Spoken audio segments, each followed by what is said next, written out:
I canceled my daughter's concert after she saved for months, forced her to babysit my stepson. Instead, let my wife trash talk her to her teachers, then grounded her for crying.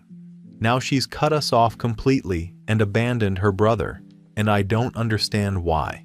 I'll start from the beginning. I have a 14-year-old daughter, Tasman. Her mom died when she was 8. It wasn't sudden, but it was fast enough that Tasman never got a real chance to understand what happened before it was already over. Those years after were rough for both of us. I tried to be the stable parent, the one who kept things consistent, but there was a long stretch where I was barely doing more than going through the motions. I didn't physically neglect her, but I shut down emotionally. I'm not pretending I was some perfect widower dad who handled it gracefully. I wasn't. Then, when Tasman was around 11, I met my now wife, Monique. She has a son, Tristan, who's 11 now. Back then he was a very shy 8-year-old who clung to his mom constantly. Monique is the type who wants to be seen as the perfect parent at all times. Pinterest crafts, homemade lunches, the whole mom of the year thing. I'll be honest, that stability was comforting for me. I was lonely. I ignored stuff I shouldn't have, like the way she'd comment on Tasman's habits or clothes in this weird competitive way, or how she'd act like Tristan's needs were automatically the priority because he was younger and more sensitive. I kept telling myself it was just two families adjusting to each other. For a while, things were okay. Not great, not horrible, just average blended family stuff. But around the time Tasman turned 13, she really started coming into her own: new friends, new hobbies, new interests. One of them was violin. She had played since she was little, but she suddenly dove into it again. She started saving money every chance she got. Babysitting neighbors' kids, tutoring younger students, selling cookies she baked, cleaning out garages. I kept asking what the big goal was. She'd just say she wanted to get herself something special. Turns out, she'd been saving for months for a concert. Not some arena pop thing. This was a memorial performance for a violinist her mom used to love. I didn't know that when she first started talking about it. I didn't realize how much it meant to her, or how it wasn't just some fun night out, but something tied to her grief and memories. When she finally told me she'd saved enough and bought the tickets herself, she looked proud in a way I hadn't seen in a long time. She asked if I could drive her and pick her up after that was it. Nothing complicated. Then everything fell apart the week before the concert. Monique and I run a small tutoring service from home. It brings in decent money, but it also means our schedule is weird and very dependent on client expectations. That week we had a weekend retreat planned with a group of parents who wanted academic planning for their kids. It's not something we could just cancel without blowing up several contracts. Tristan was supposed to have his regular babysitter, but on the morning of the retreat she canceled. Tristan doesn't handle sudden changes. Well, he spirals fast. He gets overwhelmed and panics. When that happens, he can't be left alone for more than a few minutes, and he refuses to stay with people he isn't familiar with. Monique started panicking. She kept pacing and saying we were going to lose clients, that Tristan couldn't handle being left with someone new, that we couldn't take him with us because he'd melt down and derail the whole event. I kept trying to think of alternatives, but everything she said shot down the next idea before it even formed. Eventually, she just said that Tasman could stay home with Tristan since they needed bonding time anyway.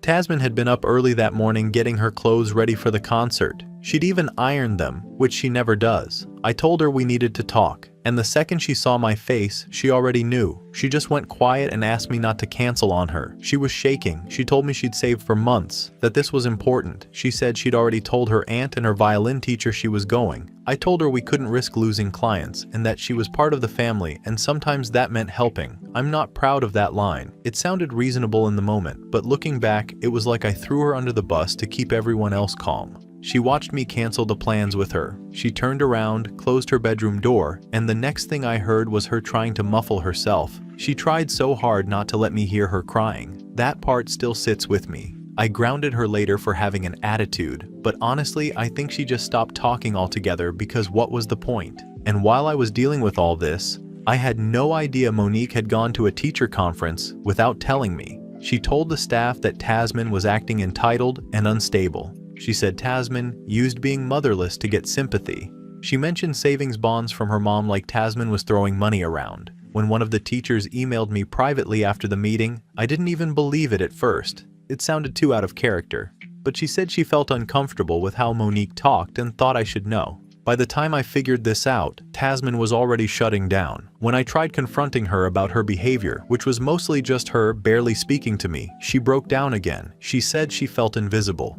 She said she missed her mom. She said she worked so hard and I didn't even ask why it mattered. I felt overwhelmed and defensive and told her she was trying to guilt trip me. I grounded her again. I don't know why I thought that would help. That night she packed a bag and went to my brother's house. Now it's been weeks. I know canceling that concert hurt her. I know grounding her for crying was awful.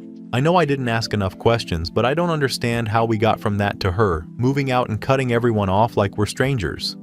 Update 1.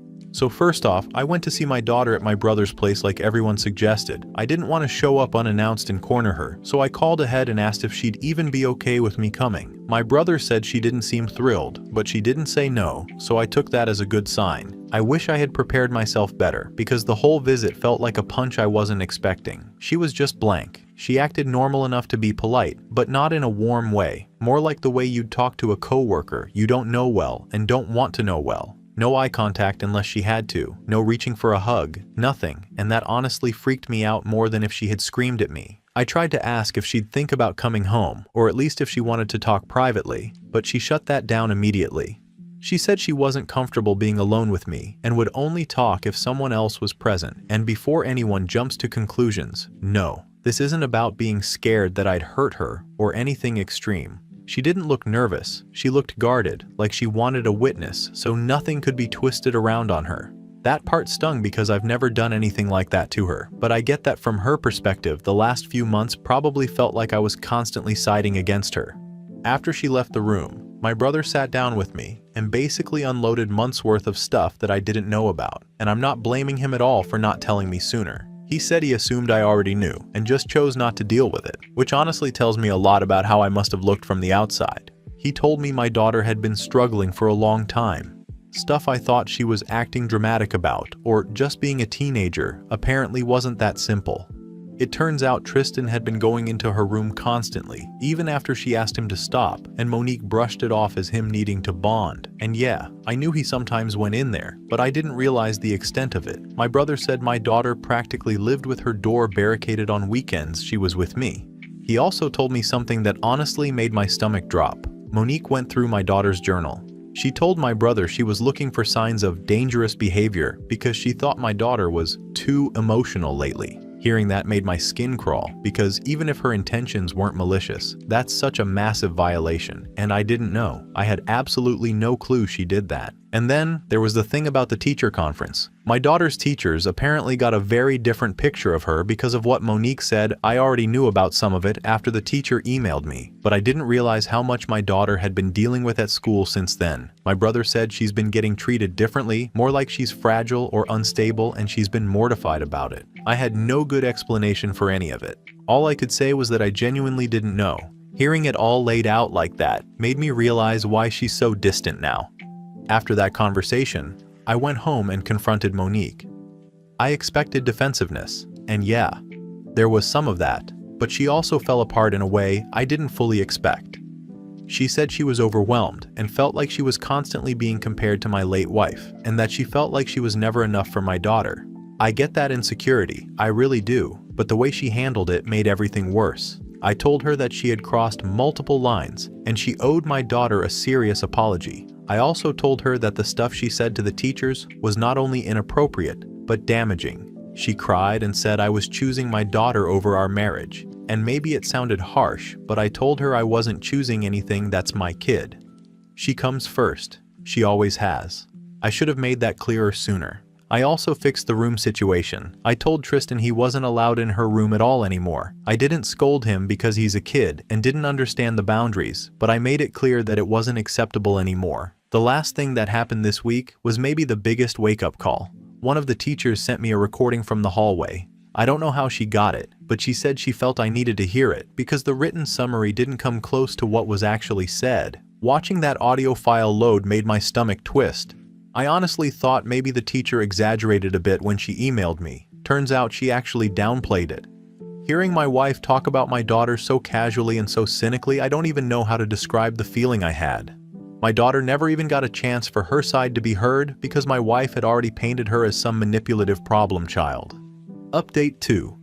My brother was the one who pushed for some kind of mediation because he said he was tired of watching me bounce between trying to fix things with my daughter and trying not to let my marriage fall apart at the same time. I didn't want to agree to something so formal sounding, but he made it clear that if I wanted any real chance of getting my daughter back into my life in a healthy way, I needed someone neutral to sit between us and keep things from falling apart the second emotions got too high. He found a family counselor who does these structured sessions. It wasn't court. Nobody was filing anything.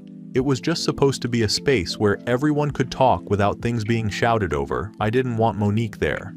I already knew that anything involving her would become about her, and I wanted it to be about my daughter. But my brother said it would make things worse if I didn't at least invite her, because then she'd claim I was keeping her out of family decisions. I honestly didn't have the energy to argue, so the counselor said she could come, but only if everyone agreed. The problem started right away because my daughter wouldn't even get out of the car when she saw Monique in the waiting room. She didn't yell or cry, she just froze and said she wasn't walking in if Monique was anywhere near the room. It wasn't attitude. It wasn't dramatic. It was like she had already rehearsed this in her head and wasn't budging. I could tell from her face that she was scared, not angry. I told Monique she had to leave, and I wasn't stern or cruel about it. I just explained that this was obviously too much for my daughter right now, and she needed space. Monique immediately fell into tears, loud enough that people looked over. She kept insisting that my daughter hated her and that I always take her side, and the whole thing turned into a scene before we even made it inside the room.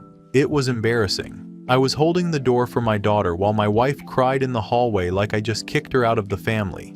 I felt everyone's eyes on us, and even then, my daughter wouldn't move until Monique was completely gone.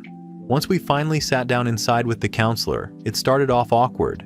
I didn't know where to look, and my daughter wouldn't make eye contact with me. My brother sat on the couch like he was bracing for a storm. The counselor asked my daughter why she didn't want to come home, and she didn't hesitate at all. She said everything plainly, like she had already said it to herself 100 times.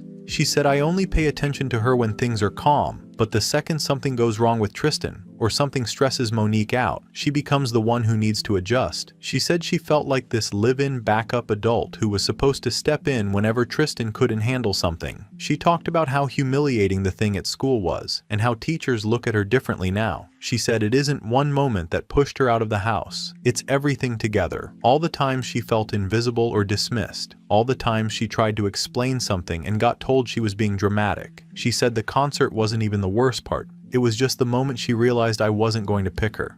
Not over anything. Hearing that was rough, but what hit me hardest was when she said she didn't feel safe telling me things anymore. Not physically unsafe, but unsafe as in she had no idea if I would take her side or make her feel smaller for being upset.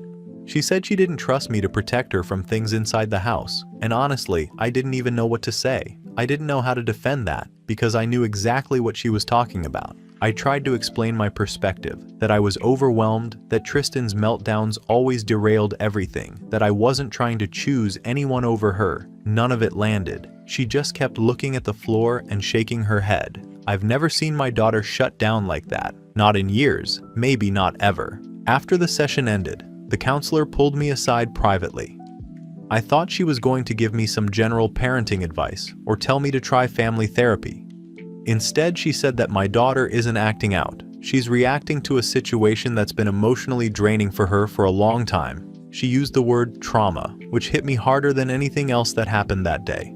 I knew things were bad, but I didn't think they were that bad.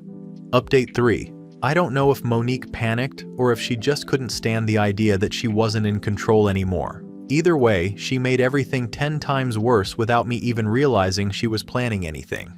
I run a tutoring business out of my office, and normally Monique helps with the administrative stuff. It's never been an issue. She knows the families, they know her, and everyone keeps things professional. At least that's how it used to be. The morning after the mediation, she showed up at the building out of nowhere. I didn't even know she was coming. I was sitting with a student going over his assignments when I heard noise in the hall.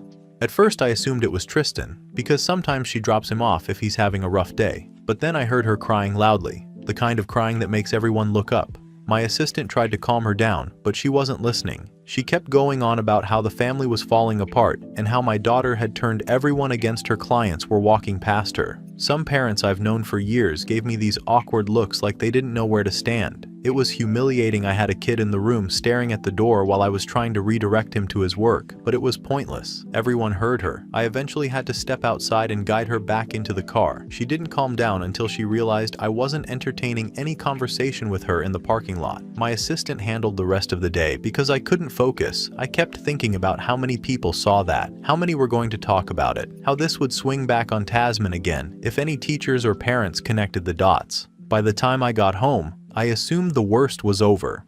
I didn't even get through the door before Tristan ran to me shaking.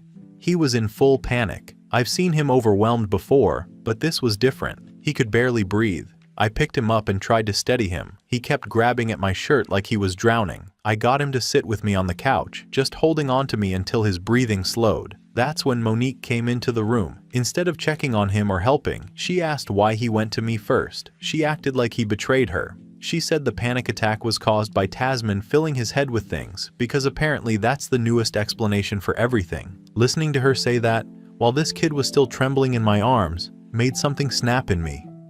Later that night, after I finally got Tristan settled, our neighbor came over to drop something off. She must have noticed we weren't doing well because she hesitated before handing me the package, and then said she wanted to tell me something.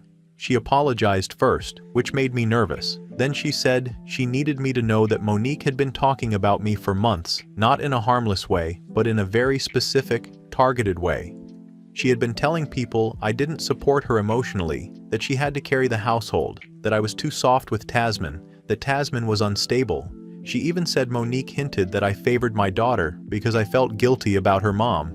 It sounded rehearsed, like she wasn't venting but planting ideas everywhere she went. That was the moment everything lined up. I went back inside and told her we needed to talk. I said she needed to get into therapy or I was filing for separation. I said she wasn't allowed to speak to my daughter in any form. I told her I was taking Tristan to stay with my brother for a few days because he needed a calm environment. I was not asking, I was telling. Her face went blank, cold, like she had completely shut off. She asked if this meant I was choosing my daughter over our marriage. She said it slowly, like she already knew the answer, and I told her the truth. I said I should have chosen my daughter from the start, and I was correcting that now before I lost her for good. She didn't speak after that. She walked upstairs, closed the bedroom door, and didn't come out again that night. I sat on the couch until morning trying to figure out how everything got this far. It wasn't just one bad moment or one bad argument or one canceled concert. It was years of small choices that built up until my daughter finally hit her limit. I'm preparing for separation if this continues. I'm preparing for conversations that won't be easy. But I'm done trying to keep a family together by sacrificing the one person who already lost more than any of us. Final update. The first major step was filing for separation. I didn't do it lightly. I don't enjoy legal battles, and I didn't want to drag Tristan or Tasman into anything more traumatic than they already were.